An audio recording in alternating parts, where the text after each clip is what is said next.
May gusto ka ba dyan? Diretsong tanong niya. Hindi ko alam. Mahinang sagot ko. Anong hindi mo alam? 5 years na tayo.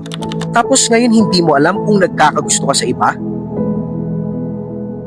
Wala naman kaming ginagawa. Ni hindi ko nga siya chinachat eh.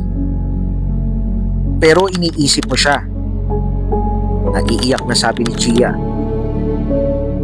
Love Me Unfiltered presents Crush Era Gone Wrong. Hindi ko alam kung kailan eksaktong nagsimula. Pero isang araw, na-realize ko na lang na napapadalas ng pagbisita ko sa profile niya. Ako nga pala si June. May girlfriend ako, si Gia. 5 years na kami at masaya naman ang relasyon namin. Alam ko rin na mahal ko siya. Pero isang araw, dumating ang bago kong office mate na si Sam.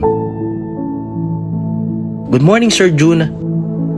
Nakangiting bati sa akin ni Sam pagdating ko sa opisina. Good morning, Sam. Ganting bati ko. Simpleng batian lang pero binuo niya agad ang araw ko. Nung una hanga lang ako sa husay magsalita ni Sam. Gusto ko rin ang sense of humor niya. At yung kakaibang energy niya na parang ang gaan niyang kasama. Sabi ko sa sarili ko, crush lang siguro to at lilipas din. Pero kalaunan, napapadalas na ang pagbisita ko sa profile niya. Halos gabi-gabi kong sinesearch ang pangalan niya sa Facebook. Tinitignan kung may bago siyang post, saan siya nagpunta, sinong kasama niya. Pero habang ginagawa ko yun, may parte sa akin na alam kong mali. Mali na nagkakagusto ko sa iba.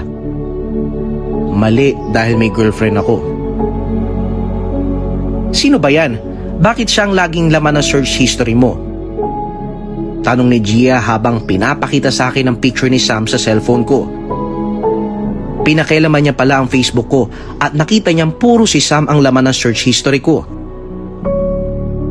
Bagong office mate ko yan, sagot ko.